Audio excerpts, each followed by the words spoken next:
अस्सलामुअलैकुम।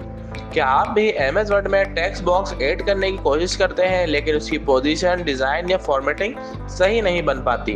तो आज की वीडियो में मैं आपको बताने वाला हूं कि आप किस तरह सिर्फ कुछ ही सेकंड के अंदर टेक्स्ट बॉक्स की मदद से डिफरेंट तरह के डिज़ाइन बना सकते हैं। तो सबसे पहले हम आते हैं अपने इंसर्ट के टैब में। इंसर्ट के टैब में आते ही आपके पास यहाँ पे एक टेक्स्ट बॉक्स का ऑप्शन आएगा। यहाँ पे आपके पास मल्टीपल ऑप्शन मौजूद है। आप इसके अलावा और भी डिफरेंट तरह के टेक्स्ट बॉक्स यहाँ पे ऐड कर सकते हैं। टेक्स्ट बॉक्स का फ़ायदा क्या होता है? टेक्स्ट बॉक्स का फ़ायदा ये होता है कि इसकी मदद से आप टेक्स्ट लिख के अपनी मर्जी से किसी भी पोजीशन में इसको अलाइन कर सकते हैं। इसके अलावा मैं आपको एक तरह का डिज़ाइन और बैनर भी बना के दिखाऊंगा स्टैंडी टाइप, ताकि आपको पता चले कि हम शेप की मदद से जो हमने प्रीवियस क्लास के अंदर देखा था वो हम किस तरह करेंगे। अगर आपने मेरी लास्ट वीडियोस नहीं देखी तो आप इनको लाजमी देखें ताकि आपको कॉन्सेप्ट समझ में आए। तो सबसे पहले हम आते हैं अपने वर्ड के अंदर। सबसे पहले हम एक शेप क्रिएट करेंगे। शेप के लिए आपको याद होगा मैंने आपको बताया था इंसर्ट के अंदर डिफरेंट तरह की शेप मौजूद होती है। तो हम यहाँ पे एक रेक्टेंगल शेप सेलेक्ट करते हैं। इसका बाय डिफ़ॉल्ट कलर, किसी टेक्स्ट बॉक्स के अंदर कोई शेप बना के किसी को कट करना है। फॉर एग्जांपल अगर मुझे इसकी 4 साइड की जगह 3 साइड करनी है तो इसको मैं किस तरह करूँगा। तो सबसे पहले मैं इसको सिलेक्ट कर लेता हूँ। सिलेक्ट करने के बाद आप बाय डिफ़ॉल्ट इसके अंदर डिफरेंट स्टाइल थीम्स मौजूद है। आप अपने हिसाब से इसकी थीम सिलेक्ट कर लें। सिलेक्ट करने के बाद यहाँ पे एक ऑप्शन आता है एडिट शेप के नाम से। याद रखेंगे एडिट शेप के नाम से यहाँ पे एक ऑप्शन आता है जिसमें आप जैसे ऐड पॉइंट पे क्लिक करेंगे तो यहाँ पे हमारे पास कुछ इस तरह कर्सर शो करेगा। तो आप अपनी मर्जी के हिसाब से अपनी शेप को क्रिएट कर सकते हैं, बना सकते हैं। तो ये जब हमारी इस तरह क्रिएट हो गई, अब आते हैं हम अपने असल विजन की जानिब। अगर मैं टेक्स्ट बॉक्स के अंदर कुछ लिखना चाहूँ, फॉर एग्जाम्पल यहाँ मुझे लिखना है स्मार्ट IT लैब, तो मैं यहाँ पे इस तरह लिखने के बाद अब मेरा ये टेक्स्ट बाय डिफ़ॉल्ट बैकग्राउंड इसका वाइट आएगा। अब मैं चाहता हूँ ये एम्प्टी आए और उसके अलावा मुझे इसका बॉर्डर भी नहीं चाहिए, तो मैं इसके लिए यहाँ पे शेप फिल के ऑप्शन पे क्लिक करूँगा और इसको कर दूंगा मैं नो फिल। तो जैसे ही मैं नो फिल करूँगा तो मेरे पास ये एम्प्टी हो जाएगा। इसके अलावा मुझे इसकी आउटलाइन भी मुझे हटानी है, रिमूव करनी है, तो इसके लिए भी मैं क्या करूँगा, इसको नन कर दूंगा ताकि मेरी जो आउटलाइन है वो भी मेरे पास यहाँ से रिमूव हो जाए। इससे पहले मैं इसका टेक्स्ट कलर ब्लैक से वाइट कर देता हूँ ताकि मुझे वो आसानी नज़र आए।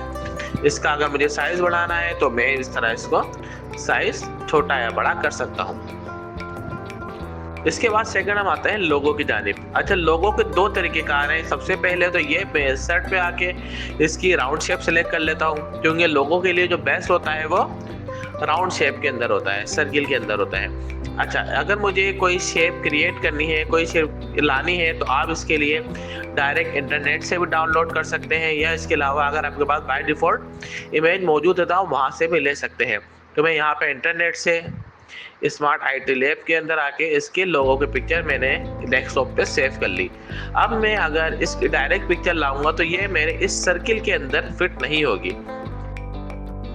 यहाँ मैंने इसकी सेव कर ली है इमेज।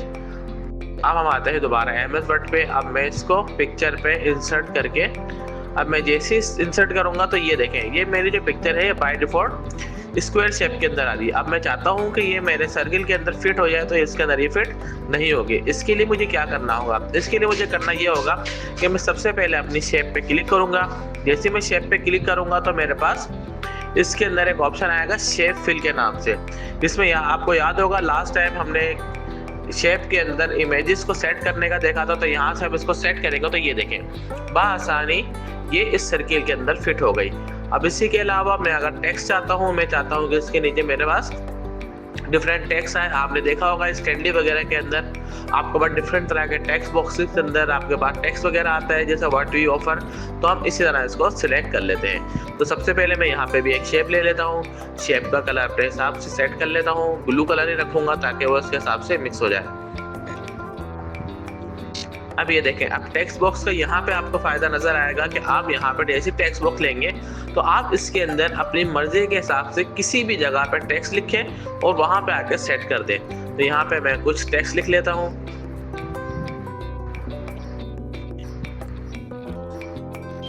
जैसे आपने देखा होगा स्टैंडी में लिखा होता है, मैं यहाँ पे लिख लेता हूँ व्हाट वी ऑफर। और इसके अलावा कुछ कोर्सेज के नाम जैसे graphic designing, video animation, website development. आप अपने पोस्टर में जिस तरह का डिज़ाइन करना चाहें तो कर सकते हैं। बताने का मकसद ये है कि ज़रूरी नहीं कि आप किसी छोटा टेम्पलेट या इसके अलावा आपको स्टैंडी वगैरह बनाने के लिए किसी ग्राफिक डिज़ाइनिंग टूल की ज़रूरत पड़े। आप MS वर्ड के अंदर भी आगे बआसानी छोटे मोटे डिज़ाइन क्रिएट कर सकते हैं। तो यहाँ पे हम 3-4 कोर्स ऐड कर देंगे। इसके अलावा एक गेम डेवलपमेंट भी कर देते हैं। अब यहाँ पे बाय डिफ़ॉल्ट कलर वाइट आ रहा है, तो इसी तरह हम उसमें आके शेप में आके नन कर देंगे। यहाँ पे हम क्लिक करते हैं। क्लिक करने के बाद हमने इसको सेट किया। इसका शेप हम कर देंगे नो फिल। इसी तरह इसकी आउटलाइन भी हम नन कर देंगे। अब देखें यहाँ पे हमारे पास ये फिट हो गया, लेकिन इसका जो कलर है वो इसके हिसाब से सेट नहीं हो रहा, तो हम इसका कलर कर देंगे वाइट।